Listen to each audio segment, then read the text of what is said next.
I'm not gonna lie. This is the first time I've been early for my own show. So, just to be honest with you, so welcome to Tacos and Touchdown Live. Before we get into the show, got to give a shout out to What a Clean Solution, the official detailing sponsor of the Tacos and Touchdown. Get your 5% off a promo code TNT. You got baseball playoffs going on. You got your high school playoffs going on. You got NBA playoffs, and there's baseball, and then future chance you may need to get those couches ready for when football's going on. So you don't want no smelly couches. Go hit up What a Clean Solution and get 5% off using TNT for that total cleaning. So I got my guy James Espinosa from the Sunday Sports Rush. How's it going, bro? What's good, Aaron? Things are going great, man. It's great to be back on Tacos and Touchdowns. I've been looking forward to this ever since you hit me up last week, and we finally got a chance to connect and talk some Cowboys and see what's going to be popping in this 2023 NFL draft. Yeah, absolutely. We kind of been talking about it like on Twitter and everything else, but finally just doing it in person on here is perfect. So the first thing we're going to talk about, who is our favorite who we'd like to be at the 26 overall? I know there's a lot of options you can choose from, but what is your favorite being the 26 overall? So it's gonna sound it's gonna sound kind of obvious, but with me, and this is kind of a pipe dream scenario, right? I'm gonna say it's Bijan Robinson at 26, and I know that is probably a little far fetched for Cowboys fans thinking. It's probably a little unrealistic with some of the teams ahead of the Cowboys who are possibly going to grab Bijan. There's been mocks with Bijan going number 8 to the Falcons. You're seeing him going to the Chargers. The Eagles are even rumored in on him. So, I mean, there's tons of teams who would love to have Bijan Robinson, but in a dream scenario, correct? Yeah. I would go with Bijan Robinson at number 26. And he's just a can't miss talent, man. I mean, as someone who has watched every Texas game for the past decade, every single snap that Bijan Robinson has taken with the Longhorns, yeah, he's a straight up dog. He's a straight up dude. In my opinion, he's a can't miss talent. And if he is there at 26, I think the Cowboys are going to pounce all over that. I think the Cowboys will run to the podium if he's there at number 26. So that would be my just ultimate dream tomorrow night, that Bijan would somehow be there at pick number 26. I do have alternate candidates, though, in case my dream scenario doesn't work. But what are your thoughts on my situation there? That would be now when it started, it was like it wasn't a pipe dream. It was possible, but now it seems like, oh, you got, like you were saying, all these teams are possibly getting them, but just having him and Pollard in the backfield in that rotation, we could have a daily backfield with that. And then it would be deadly. In my opinion, it would be pretty deadly. And the way you're talking about Pollard, right? We got to remember that Pollard, he's on a franchise tag right now. Yeah. And will the Cowboys want to necessarily pay Tony Pollard in the long run? That's another thing that people got to pay attention to. So drafting Bijan at 26, I think would make a lot of sense if he's there. You get Bijan on the rookie contract.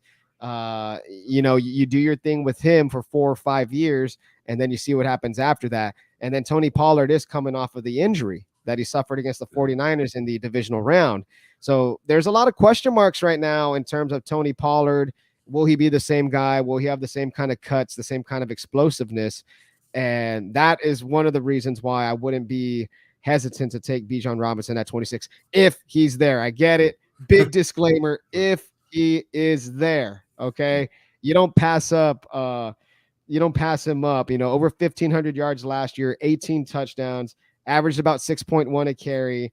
And then, I got this stat from PFF, but forced 100+ missed tackles last season. I mean, the guy is shifty. The guy can, dance his way out of a phone booth if he had to. And I don't know, man. I just see him as the total package at running back, ultimate playmaker. And my theme, Aaron, this year for the Cowboys is just add weapons. Just add weapons. Make this offense more explosive. Help out Dak Prescott. Help out everybody else, because we saw it last year when Zeke couldn't run it, when we're relying on Tony Pollard, when the wide receivers weren't getting open, when it was just a stale looking offense. I think this offense needs to be jump started, and he could be a big factor.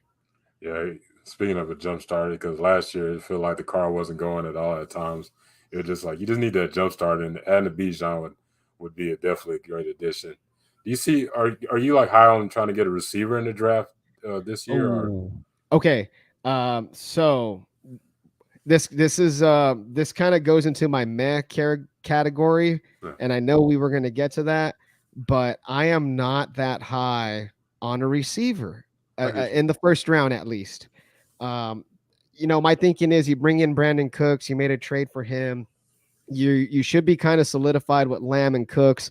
Gallup could be a question mark, but hopefully coming off the second year, coming off of injury, we start to see the Gallup of old. And then you still got a Tolbert back there. And I know Tolbert didn't have the greatest rookie season. I know he barely even sniff the active roster. But I would like to give him another opportunity to at least play his way into that fourth receiver spot for the Dallas Cowboys. I Yeah, also wouldn't be opposed if the Cowboys brought in a veteran wide receiver, a la, T.Y. Hilton. They brought him in late last year. He's still a free agent currently. I wouldn't mind possibly bringing him back to add to Cooks, Gallup, and Lamb, and then maybe mix in Tolbert in that whole scheme of things right there. So, in terms of wide receiver early on in the draft, I just don't feel it, man. I just don't think the team needs to draft wide receiver in round one. yeah, I definitely agree. And you also Cedric Wilson could be an option because I think the Dolphins are planning on releasing him.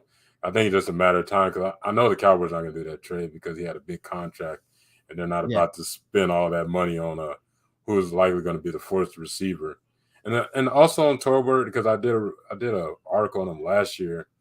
In his first year at South Alabama, he barely did anything.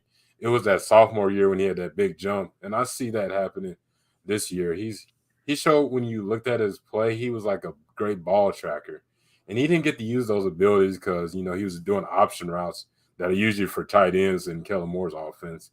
And I think in a Schottenheimer and a Mike McCarthy offense, it's gonna be a lot more simpler. Okay, he just got to run this route. It's not like he's got to run a bunch of other routes he's thinking about. And I remember last year we did this exact same show. We did a draft show, you and I together. So this is actually our second annual Yeah, Sports Rush and Tacos and Touchdowns collab draft show, which is pretty kick ass in its own right. I remember last year when we ran down our mocks, you had Jalen Tolbert. You picked him in your mock. So I know you're pretty high on him. So or you were high on him at least, but I feel like he still needs a chance, man. he does. Second year player, third round pick. I feel like we shouldn't just kick him to the curb just yet. We should give him a chance to fight for that fourth wide receiver spot to earn some reps. I agree, and maybe it's that small school soft spot for me when it Yeah. comes to Tolbert, but I think that's the reason I like the way he played because I got to see him play against Texas State that year in the senior year. So I like, okay, Oh, so he was something nice then. So I like, yeah, I wanted to see him on the Cowboys, and it happened, but we'll see in the yeah, sophomore year. I think he'll exactly. see that big jump. So you already kind of talked about your man. So it'd be like any receiver, like a. I know a lot of people are high on like Quentin Johnston, and I'm trying to think who the other receiver is. So there's Quentin Johnston. I've seen a lot of Zay Flowers Yeah, talk, the wide receiver from Boston College. I don't think Jordan Addison will be there. He might, the wide receiver from USC. But Quentin Johnson is kind of intriguing. If he was like, let's say the board, let's say it just shakes out that way where Johnson is there at 26, Bijan's not there. Maybe a couple of the tight ends aren't there. They got taken early, but you have Quentin Johnson at 26. Then I would entertain that. I would say, okay, cool. Add another big pass catcher. And this is a big wide receiver. He's not a small wide receiver. He's a big body. He has a lot of explosive yards after the catch. We saw it in the playoffs, hmm especially in the semifinal game against Michigan, where he was just yakking and scoring touchdowns. I would be intrigued by Quentin Johnson more than Zay Flowers. I would like a big bodied, physical, almost, an old school like TO type of build. You don't really see receivers built like that anymore, You know, where they're 6'1" or 6'2". A lot of receivers are, 6 foot, 5'10". And that's starting to become the norm, the small, shiftier guys in space. I wouldn't mind Quentin Johnson because he's a big body who can make plays. So I guess I shouldn't necessarily discount receiver at 26. I would just be a little bit hesitant. If the board shakes out and he's there and he's the best guy available, then yeah, I'd pull the trigger on Quentin Johnson more than any other wide receiver. absolutely. And it's crazy to look at all these receivers now, like 180 pounds to like 190, and you got Oh my some, God. yeah, the 170. I'm like, back in the days, receivers just used to be would be 200 and more. You don't I get to mean, see it. yeah, I mean, I know To's like the model, but like, the Calvin Johnsons, the Anquan Boldens, the Fitzes, Chad Ochocinco was even kind of a bigger wide receiver. TJ Hushmanzada, just I remember that. receivers were built a lot different back in the day, and they were built to withstand the physical play of cornerbacks and secondary.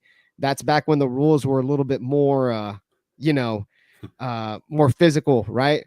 So, but now shiftier receivers, that's the norm, and that's what people want because they want to get those guys in space, and they want them to make moves on a linebacker or on a slot corner, and put them in one-on-one situations. But I do like Quentin Johnson. I think he would be my preferred wide receiver if he was there. I agree. Uh, so we did get a question about Jeremy Clemens was talking about come on no Quentin Johnson interest at all, but I mean, I just answered that for you, Jerry, but maybe you just tuned in late. Yeah, I got interest in Quentin Johnson if the board shakes out yeah, where he is there and my running back Bijan is there and those couple of tight ends are not there. Because ideally, and I didn't get to this part real quick, Aaron, if you don't oh, mind. oh no, So Bijan would have been my dream scenario. But what I think is most realistic and what everybody's been talking about this past week or two, and ever since pretty much Senior Bowl, the guy that I would want at pick 26, it's not Michael Mayer of Notre Dame, it's Dalton Kincaid. That's who I would want. I would want the tight end from Utah. I would want the guy who can go up and catch it at its high point. The guy who can, run, he could run like a gazelle. I mean, he can. if you watched highlights on him, he is very slippery and he does have strength. So I just like him. I feel like he could be a seam buster. I feel like he could be a tight end the Cowboys haven't had in quite a while, not since the prime Jason Witten days, but Kincaid just feels more like an athlete. He's almost like another receiver coming in at 6'4", 241 pounds. So he could catch the ball in traffic. I just feel like he could be a dynamic piece to this offense that they've been missing at tight end for a while. No disrespect to Dalton Schultz, he was great for what he did, but he wasn't causing secondaries to give him second looks. Like I want a guy at tight end where secondaries are going to say, "Hey, I need a specifically game plan for this dude." He takes away coverage. He frees it up for the receivers. I would just love Dalton Kincaid at 26. That's my realistic pick at 26 if Bijan Robinson, my dream scenario, is not there. It's funny that one of my friends who's a 49er fan sold me on a guy like Dalton Kincaid. When I watched this film, I'm like, okay, this is a tight end we haven't had. Because the guy that I meant about is Michael Mayer, who's basically the same mold as how we had like with an older Jason Witten and what we had with Dalton Schultz. I'm like, why would we want to waste the 26 overall pick on a guy like that? Like And he's a solid guy, but we already had him before. and there's no and there's you can't go wrong if they were to pick Mayer either. Yeah, I think he is, from watching him play in a few games from Notre Dame, and of course watching his highlights and all that, and just reading up on some of his testing and what scouts have to say about him. He's a complete tight end, and he can block. He's a threat to catch it at every level as well. He fits a balanced offense, right? yeah, So I wouldn't be too mad at Michael Mayer. He's not going to get as vertical as Yeah, Dalton Kincaid would get, but he will do everything else very, very well. He's more of the prototype Jason Witten, like you said. He's more of that type of guy. I see Dalton Kincaid being more of like a George Kittle type. I can Someone see who can stretch the field a little bit. So that's the difference. And I would just prefer more of the playmaker in the passing game than the standard All American tight end. But nothing wrong with Michael Mayer if the Cowboys went that route. that. Okay. And we got another question from Jerry. Jerry, I messed up on that because he did answer before you were talking about Oh, Clinton. That's it's my all bad, good. Jerry. No worries. So he said, "Ask before y'all answer the question." So Jerry says, when was the last time a rookie tight end contributed? Who would he be better than Ferguson? Yeah, I think Dalton Kincaid would be better than Ferguson. I I mean, can see let's that. let's look.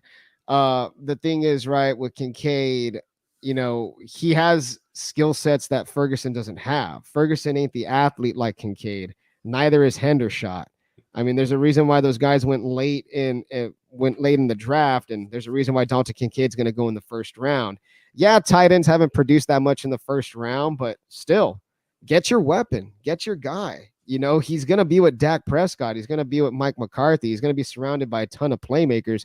I think he could fit in quite well. And probably year one, you're not expecting all pro numbers. It might be tight end by committee, but I think by year two, year three, you'll start to see him emerge as the best tight end in that room if the Cowboys were to draft him. So I would have no issues with Kincaid, despite tight ends not doing too well in the first round. That's all fine. That's all dandy. I just think he's another type of animal out there. Yeah. And then you could have a tight end trio with those three. So you got Yeah. Kincaid, Ferguson, and then you got Hendershot. So you're going to give defenses problems. They got to set up because you could actually use three tight ends. They did it one time. It was in was it the Thanksgiving game that played with Schultz. They brought Imagine them you, all in. yeah. Why don't we do that That was more this fun. year? That was fun. That was fun. Yeah. So now we're to the next part of the thing. It was like we're going to talk about who would be in our realistic but perfect mock draft, round Okay. 1 through 4. So you got a couple of guys that you want in your mock draft. So do you want me to run down my first four picks or just a couple of guys who I would like? Your first 4 picks. Okay, so I did a mock draft earlier today when I had a little bit of time, right? Okay. And not when I was at work. Promise, not when I was at work. Just when I had a little bit of time. Might have been on my conference period, but and the way this mock shook down, and I kid you not, Bijan Robinson was there at number 26. But so I took Bijan Robinson, but there were others on the board at the time. And I'm pulling up a picture right now on my screen so I could look at that. At the time of my pick of Bijan Robinson at 26, Quentin Johnson was on the board. Dalton Kincaid was on the board. Kalijah Cansey was on the board, the big defensive interior lineman from Pittsburgh. Brian Breesy was on the board as well, the defensive lineman from Clemson. So, those are I would say those are some realistic, guys who could Okay. be there at 26. Maybe not Cansey. Cansey will probably go a little bit higher because that's just where those interior D tackles go. They tend to go a little bit high, especially if you're one of the top dogs like Cansey. But, Breesy, Kincaid, Johnson, Robinson, I think those are realistic scenarios. And I went with Johnson because I went with Robinson, I should say, Bijan, because, hey, I couldn't pass him up like I've been saying. So he was there at pick number 26 for me. That's a good pick. So Yeah. I did one, and I was between Mayer and this other guy that you haven't brought up is Will McDonald, the defensive end out of Iowa State. I like how he's very bendy. He's has an excellent motor, and I look at it this way for the future tense, like Dorrance Armstrong and Dante Fowler are going to be out, are going to be free agents next year. You could have him as that pass rush specialist for year one, and then develop him as your starting edge. Because I think in the near future you're going to see Sam Williams on the other side when when Lawrence retires or if Yeah. they move on. So I would like that. He's one of those guys that came into Iowa State at 207 pounds and was still performing at defense in his freshman year. Got up to 239. He just need to put on that off-season peanut butter, get him to like 245 or 250, and he could be Yeah. that stand-up edge and just revamp that defensive line because there's a couple guys getting older, but he has that speed and bend you like in your edge, and he has that length as well. And Dan Quinn was at his pro day, so that could be a big sign as well. And there's nothing wrong with adding more dogs to the defensive line or at DN specifically. You can never have enough people to rush the passer. I like that. If it was to fall that way, I wouldn't mind McDonald at 26. I think that'd be excellent. A lot of people have been talking about him lately. I've been seeing him being mocked and projected more in that range of where the Cowboys would be. So let's say that he is there, and you still got those tight ends there. It will be interesting if Dan Quinn will, pound the table for him and possibly convince Jerry and the others in the war room, Will McClay, etc., that hey, I want this guy for the defense because we're trying to build one of the top quality defenses. We're trying to maintain that. And the more dogs we add, the more depth and the better we can be. So that would be very, very interesting. Absolutely, it would just bring a new wrinkle to the defense that you always need to make those changes every year so it won't stay stagnant. Yeah, you're right. You're right. So, what do you have as your 50 overall pick? So for 58, round two of the Cowboys, this guy was there, and I was kind of surprised because he's also been speculated as late first, early second. But Steve Avila of TCU, the interior offensive lineman, the guard, he was there on the board. And I said, you know what? You got to take this dude because, I mean, let's face facts, right? The Cowboys, in interior offensive line, depending on how things shake out with Tyron Smith. We know Steele, he's still hurt. Probably not going to be back till later on in the season. The big dog, Tyler Smith, excellent rookie year. But I would love to shore up the interior offensive line, especially, of course, on the left side of the ball, right in between left tackle and Tyler Biotish. I think Steve Avila, dude's a mauler. He's a monster. He's huge, man. I mean, Yeah, he is. 350 plus pounds at guard, but he moves pretty quick, and he could pull. He can hold up well and pass sets. I just like Avila. I think he'll be great. And shout out to Brandon, CEO of What a Clean Solution. Yes, sir. So with my second one, I went with a small school guy, and it was a tight end, Tucker Kraft out of South Dakota State. Okay. So I'm going with a guy that brings as a pass blocker and as a run blocker, and he has a little bit of yak ability. He's not the most athletic guy, but he also brings he's not one of those guys that you tackle. He's one of those guys that could break two or three tackles, kind of like that old school Witten that we used to see back in the days. He's about Yeah. 6'5", 254, and I honestly think after them missing on Dallas Goedert a few years ago from South Dakota State, I think if he's right there on the board, I could see them saying, you know what, we like what we've seen. He could be that tight end 2 year one, and then eventually he could be tight end one with him. It could be Kraft and Ferguson at that tight end duo because I could see a Tucker Kraft with the Dallas Cowboys. It's not usually the Will McCoy type of pick, but he done shown that he shows a little love to the small school guys. He did it with Tolbert. He did it with Lesko. And I think another guy, but last year was a lot different from the usual Dallas Cowboy draft. I could just see a Tucker Kraft being an option. Yeah. That would be pretty good right there as well because you do get your tight end. And that's about right for Tucker Kraft. A lot of people are saying ceiling is high second or mid second, floor is third round. So getting him on day two with your first pick, especially if he's there, yeah, you get yourself a nice tight end to work with. I would love to have a Tucker Kraft type late in the first round or late in the second round, I should say, if things shake out that way. So yeah, that's pretty awesome. Appreciate it. So now we're into the third round. So what do you Yeah. got your third round pick? So at pick number 90 in the third round, I decided to address the defensive side of the ball. And I went with a defensive back. I went cornerback. I went with Tyreek Stevenson out of I Miami, like that one. Florida. He was on the board, and I had to do a little bit of research on Tyreek Stevenson. As much as I would like to say I watch every single game of everybody, I just don't. I can't. It's hard, but I watched enough highlights, and I think Tyreek Stevenson would be good. Physical outside corner. He has length, physicality, 6 foot. He can disrupt timing of patterns, etc. I just think he'd be good for the Cowboys. The Cowboys do like some big cornerbacks. 6 foot's pretty good size. And I understand with the trade. Um, I understand, of course, with the trade of Gilmore that, hey, the Cowboys already have their cornerback number 2. I get that Deron Bland had a hell of a season last year, but you got to think about it like this. Anthony Brown's probably gone. He's hurt. Yeah, he's got. He still hasn't been signed yet by anybody. He's probably out of here. Jordan Lewis, slated to come back, but Jordan Lewis, he's been here for a while, man. He's getting a little bit long in the tooth. I love Jay Lou, don't get me wrong, but I think the Cowboys can use a lot more competition in that cornerback room.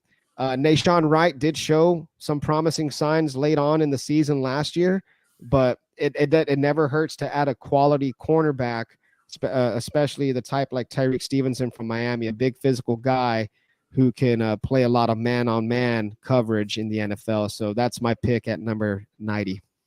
And that's a good pick. You can look at it this way because Stephon Gilmore is a 1-year rental, and I don't think they're Yes, going to re-sign a 33-year-old corner. So why don't you have a guy that's slow developing? He could be that boundary corner the next year, and you have him for 4 to 5 years, and maybe even longer if he pans out. Like you draft him in the third round, it's a steal. exactly. I mean, like you said, right? Gilmore, we don't know. I mean, it could be 1 year. I mean, he could totally not perform well this year. That's Absolutely. quite a possibility at age 33. I don't think that will happen. I still think he's a great player, but you got to account for all those type of things, and just getting younger in that room is never a bad thing. And getting a skill guy like that out of Miami is not a bad thing either. So I that's what I went with. I had to address the defense after going offense for the first 2 picks. I agree. So, and it kind of hurts that we were saying 33 is old because that's kind of our age range. So Well, I am 33. Yeah, so I'm about to I be am 33. old. If I was in the NFL, I'd be old and about to retire. So that's just some perspective for everybody out there. That's crazy. Yeah, it's one of those. It's only the few jobs that were 32 and 33 is an old age, but like in the real and out in the other jobs that they're gonna say, oh, you're young, you still got plenty of life to live. Exactly. So that's how I look at it. I'm not looking at it in football years. I know that's I'm not gonna say what age that is because I mean Yeah, it's all so good. yeah. So I'm gonna go with in my third. I'm gonna get an offensive lineman, and it's Antonio Maffi out of UCLA, a former nose tackle at UCLA that converted to a guard his freshman year. He has that nasty streak that you want in a guard, and he has good footwork for a guy that's 6'3", 338 pounds. I noticed this about the offensive linemen this year that are like over 320. They're athletic. They're not these big Yeah. old slow fat guys. They're these dancing bear type of guys that could pull and get to the next level. And that's what I like Yes. to see in Antonio Maffi. And just to put some more perspective to a lot of Cowboy fans, we actually back in the 90s, we used to have offensive lineman that used to be a defensive tackle, and Mark Tooney, RIP to the legend Mark Tooney, who was a defensive tackle. And look what he did for our team. He was a hell of an offensive lineman. He played for over 10 years. Imagine having another Polynesian beast that as a bulldozer at left guard and Antonio Maffi. So I got him in the That'd third be round. nice. Yes. Bring some nastiness right there to left guard. But I see that we're kind of in the same. We're kind of thinking the same way here of addressing that left guard spot at least at some point in this draft. You did it in round 3. I did mine in round 2. So I think we're on the same page here when we both feel that interior left guard spot is a question mark right now, and it wouldn't hurt to solidify it. Absolutely. Because looking like at last year, that was one of the biggest weaknesses is that left guard position. and what solidified it this year. I know we signed what's his name, Chimo, but Yeah, he's a good rotational guy. I wouldn't have him as the solidified starter. He can play yeah, a little bit of everything. So yeah, I just want to solidify that left guard position in day one or day two. I agree. I'm with you on that one.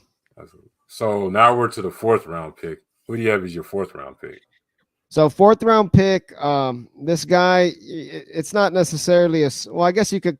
I don't know if you count them as a small school, because they made some waves in the Cotton Bowl against USC. It's Oh, Dorian Williams, linebacker from the Tulane Green Wave. I like I saw him there. He was sitting nice and pretty in round 4, and I said, you know what? Let's add to the defense again. Get another guy out there at linebacker. I know LVE had a great year, but we're looking at some of the other guys out there. Damone Clark. I love Damone Clark. He has a lot of potential, but he's still coming off of that major injury. I know he played a lot, but uh, still would like to add some more depth to that room. And then Jabril Cox, we're not exactly sure what's happening with him. I mean, he's kind of ever since he got drafted, it's just been a little bit like, a little bit messy. I know he's been yeah, injured as well. Not sure if we're bringing back Anthony Barr at this point. It doesn't look like we're bringing back Anthony Barr. So it'd be nice to just kind of get us a nice athletic guy who can drop into coverage, who can pursue the football to the sidelines. He does have some issues with his angles, but he can close distances pretty well, and he could cut off routes, and he could flow to the outside on tackles. So I just saw this guy there, and I was like, you know what? Let's get him. Let's grab him. And I think he'd be good for the defense in round 4. yeah. He may not be the biggest guy, but he's a tackling No. machine. Yeah, tackling machine. He could also play some special teams as well. He played a lot. He played some special teams for Tulane out there this past year. So I think he'd be pretty good, out there with the Cowboys defense. And I think that's somebody who Dan Quinn and company can coach up a little bit, maybe clean up some of his technique, and grow him into an all-around pretty solid NFL player. I agree. So with my fourth round pick, I finally picked a running back, and this guy Okay. that popped on here, he's actually a Dallas kid, and it's a Kendre Miller out of TCU. One thing I noticed about his skill set, he knows how to break tackles with his mini jump cut. He actually was 12th in the nation with 70 broken tackles. He's one of those guys. He sometimes he runs a little bit upright. I think that's his biggest weakness. But one of the things I noticed about his game is he could be a goal line type of back. He had 17 touchdowns this year. I think eighth in the nation. I had to remember all these stats and There we everything. go. Yes, sir. Hey, I like it. Yeah, I know you're on the show. I got a little bit of them stats and stuff. So, and one of the things that I know Stephen Jones and them were talking about is getting the power back. He's what you need in that north and south type of runner. And Kendre Miller in the fourth round would be a steal. And I know a lot of people are saying he's one of those running backs that a lot of people are not talking about because maybe he doesn't have like that specific skill he's really good at, but he's like he checks the points like, okay, he's a Yeah. B in this, he's a B in this, but there's not like something that like catches your eye the most. And I think him with a rotation with a Tony Pollard, he could be that mini bell cow back. And having that, and you only spend a fourth round, that's a steal to me. I wouldn't mind a TCU kid being a running back. The last TCU kid I remember that was doing some work was back in the days with LaDainian Tomlinson and a couple other cats after that. Yeah, exactly. No, I wouldn't mind that pick at all, especially in the fourth round. That kind of seems like some value right there for Kendre Miller. So I like that. I like the fact you addressed running back as well, and a good compliment back to Tony Pollard. So I think that's what the Cowboys can really use is sort of a bell cow. Someone who could take the short yardage, someone Yeah, who could essentially replace Zeke in that fashion, right? yeah, Because Zeke was for what it's worth, right? Zeke was still one of the top short yardage backs. Zeke was definitely a goal line vulture, he was. especially in the red zone as well. Zeke was kind of a monster in the red zone with some hard physical runs. So yeah, a guy like that to replace Zeke, that'd be perfect. A running back name that I like out there, and this might be in play in round 2, maybe round 3, but I don't know if he'll make it all the way that far. Is Zach Charbonnet I like out him. of UCLA. I don't know. He's one of my favorites in this draft. And if the Cowboys were to pull the trigger in round 2 or round 3, I'm not going to be mad at that either. So I think that's just another name to kind of watch out for Cowboys fans out there. Zach Charbonnet here on day 2. Yeah, I'm actually a big fan of him, and I was considering him getting in the second round. And one thing, he's a goal line back. He Yeah. offers that ability, kind of bit of that James Conner style, like when he first got into the league. And getting him in the second round and that third round would be a good addition with that brings that power. He's not the most explosive guy, but he's Mhm. one of those guys to get those 3 to 4 yards. Just Yeah, that's a good comp right there, James Conner. Yeah, they're kind of similar skill sets. So yeah, I agree with that. Did you draft a quarterback? Have in any of your? I know you've probably done some 7 round mocks here and there. yeah, Have you drafted a quarterback late for the Cowboys? I actually did. I'm still a big fan of Clayton Tune. That guy to bring. He has he's 24. He has, and then when you hear him talk, he's one. You can see he's a leader. Having him, he kind of has that. And one thing I noticed, he has scrambling ability. A lot of Yeah, our backup QBs always been pocket passers, but you always want a quarterback that complements your starting quarterback when he's out. So you want to have to make a big 360 to the offense. Adding the Clayton Tune. Not saying he's Dak Prescott, but you wouldn't have to change up the offense as much. He may not have the strongest arm, but he has a good, accurate arm. And then he was throwing it out to Tank Dell. Could you imagine him if, not saying that Dak gets hurt, now he got more options now in this Cowboys offense, just in case. Because I think he's better than Cooper Rush. I know that's a bold statement, but Oh, from what I watch out, watch, man. I know Watch there's some out. Cooper Rush people on on social media that will say Cooper Rush is QB1. The Rushaholics are gonna come after you, bro. You better watch out. I wonder how many is Yeah. still left Don't on don't those. be don't be slandering Cooper Rush's name like that. Oh, he was a solid quarterback. Yeah, but that's cool. That's what's up. Clayton Tune, I like that as well. And there's a guy who I've been kind of high on in this whole draft process, and I even mentioned him on my Sunday Sports Rush show. This was months back, whenever the Cowboy season had just finished, and I was like, you know what, I'm gonna start looking at some guys. I'm gonna start watching some highlights and whatnot. And Tanner McKee out of Stanford. I don't know Yeah. what it is about this dude, but he's 6'6". He's a giant. He's a traditional pocket passer. He's not really too scrambly, but he can kind of maneuver just a little bit. But the way he distributes the football, short, intermediate passing attack, I think that would be quite effective in Mike McCarthy's West Coast style. He's pretty good on design boots and rollouts, and he has a pretty good arm, man. He did quite well with Stanford. So scouts say he has a round 1 level type of arm, but it's just some of the finer touches that he lacks on. And that's why he's not like considered one of the top quarterbacks, more of a, day 2 or day 3 pick. So if the Cowboys can get someone like that, I'd be happy as a developmental quarterback. I think they should draft a developmental quarterback.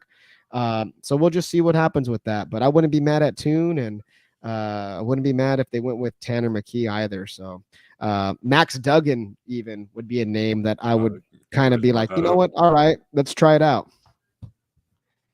So there we go. So you said, what do you think of Max Duggan in the late round pick? He kind of Let's gives me. go. Let's kick the tires. Why not? If he's there, let's kick the tires. If he's there in the 6th, maybe, why not? Why not pull the trigger on Max Duggan and make him your developmental quarterback, and he'll just be added on to the lineage of redheaded Cowboys quarterbacks. So Man, I think there should be a Hall of Fame of redhead quarterbacks that we didn't have in the past.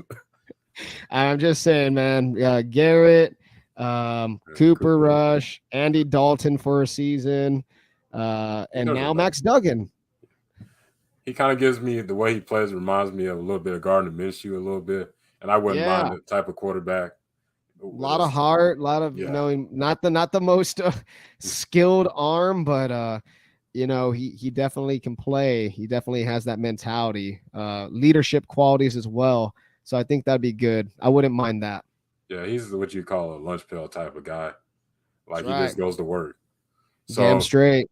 yes, sir. So now we're gonna get to the fun part of the show. Well, it was So definitely fun, but we always been talking about we were gonna do beer reviews and we never have. yeah, So now we got the opportunity to do it. So I'll let you go first and tell everybody what beer you got.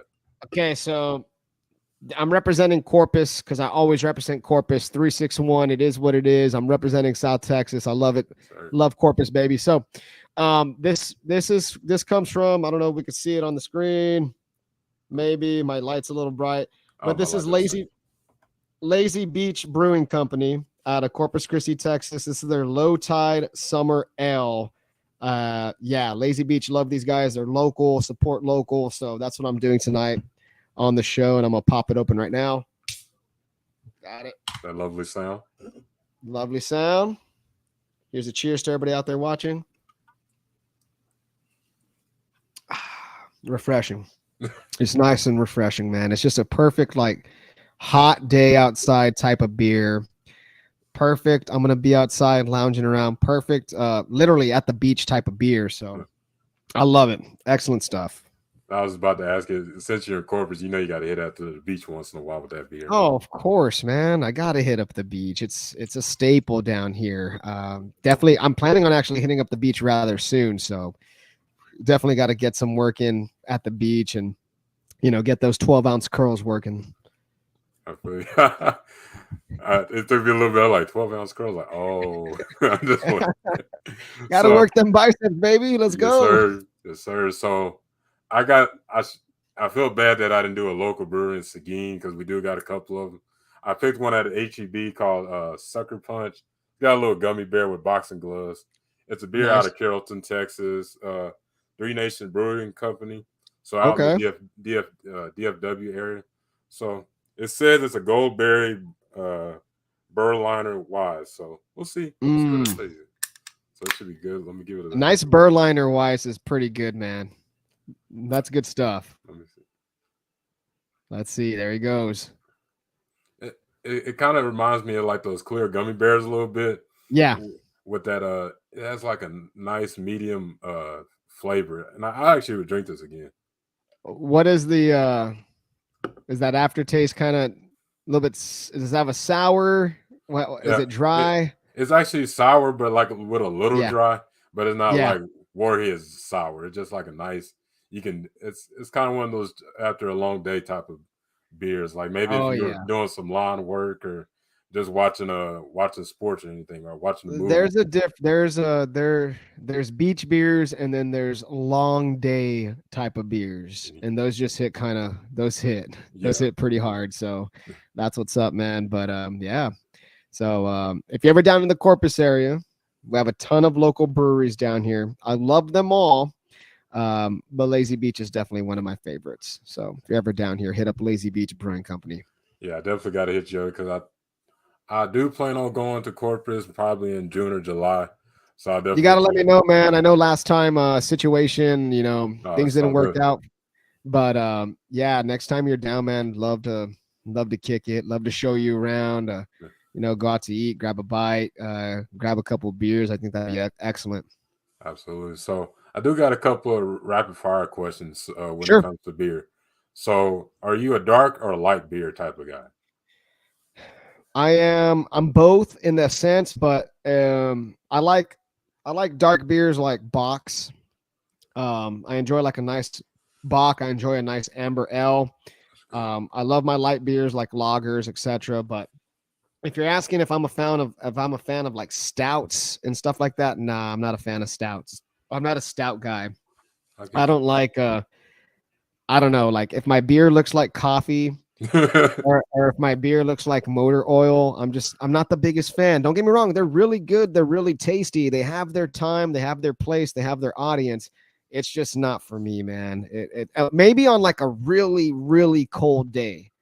Like it's 40 degrees outside and I know that stout's going to warm me up. Yeah, I'll go for it, but I'm not one to just actively want to buy a stout. I agree because those beers will definitely warm you up, and you're like, and you go out into the Texas heat, you're gonna just be sweating and everything. Yeah, exactly. I think that's why. I just shy away from them because it's never. I mean, it gets cold down here, but it's not consistently cold. So. Yeah, and that's one thing that I get. One of the benefits going to college is like I wasn't really a beer person until I got to college and I tried some. I'm like, okay, I like these. And then when I graduated, started going to these brewing companies. I'm like, man, there's some nice Yeah. beers out there, and actually expanding my horizons because a lot of my family, like a lot of them are just into like one beer, like the Bud Lights, the Miller Lights, the Coors. And I'm kind of like, I want to try some Yes. the little microbreweries. Like some And of their there's beers are nothing better. wrong. There's nothing wrong with slamming a Coors, with slamming a Miller or Bud Light every now and then because I Yeah, do it as well. Get yourself a 12 pack, whatever, and it is what it is, right? It's in your fridge. yeah, But I'm of the same way, man.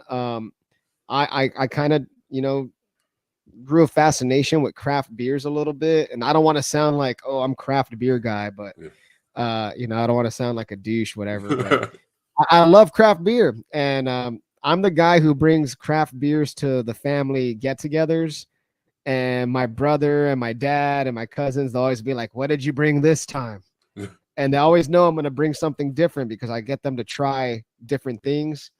And some of them are hits, some of them are miss, but they typically like to just have their regular, Dos Equis and stuff like Yeah. that. So Yeah, I try to do that with my family and then my girl, and she liked a couple of the craft ones, but she like, these are, but she always sticks to her Dos Equis with the yeah, little lime salt. I like Dos Equis, but I want to try different kinds. yeah, exactly. Yeah, and lastly, ranking. So you were talking about okay, we got ales, IPAs, Okay. pilsners. So what would you rank those three? Oh man. L's, IPAs, Pilsners. I'm gonna go damn dude, because I love them all. I honestly do. This is like choosing between your favorite like children. You know what uh, I mean? You love them all, but I guess I gotta rank them. I'm gonna go with a nice Pilsner as number one. okay, A nice crispy golden Pilsner number one. Number two, I'm gonna go with an ale. I love my ales out there. yeah, And number three, IPAs. The only reason why I say number three IPAs is because I just recently started expanding, I guess, my palate with yeah, IPAs, and so I'm still kind of discovering, that genre of beer. yeah. I do like hazies though, like hazy IPAs, stuff like Uh, that. I love hazies. I love juicies. So yeah, IPAs they're right up there, man. But they're just I have to be feeling in a I have to yeah, I have to be feeling a certain type of way if I'm like, you know what, I'm gonna drink some IPAs tonight because those typically are stronger in they are. ABV and all that stuff. So yeah, Yeah, it's kind of one of those things you got. It's an acquired taste. So like some it people is. hate them, and some people like they'll enjoy them after some time. That's kind of how I was because at first I like, what is this flavor? It's so grainy and Yeah, like the first sip or two is usually, but once you down one, you're good. You'll be yeah, fine. yeah, yeah. When it comes, ales was probably my first, and then pilsners, and then IPAs. It's Yeah. like you were saying, it's got to be a Pacific IPA or something like that, or just it's gonna have to have like a refreshing feeling to me. And I will endorse one IPA, I guess a company that okay. produces a ton of killer IPAs and it's Voodoo Ranger. I don't know if you ever heard of Voodoo Oh yeah, I Ranger. seen that one. You've seen they're like all over the HEBs, the Voodoo Ranger brand. They have a ton of different IPAs out there. Yeah, New Belgium Brewing Company's Voodoo Ranger IPA, and it's just a series of IPAs that they release under the Voodoo Ranger moniker. So I would definitely recommend that if you're uh, curious about IPAs. Yeah, I think I had one of their IPAs before, and it was pretty good.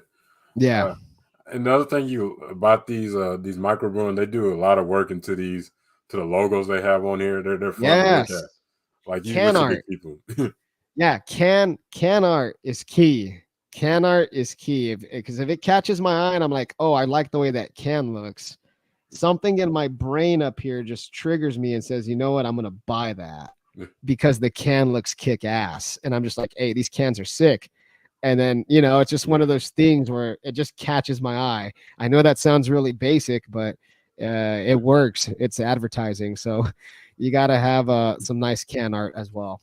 yeah. I wouldn't mind seeing a museum of can art. To be honest with you, Yeah. like Hell yeah. That'd be a nice project. Like save some badass cans and maybe frame them up in a big ass wooden I don't even know, like some kind of wooden box you can hang on the wall.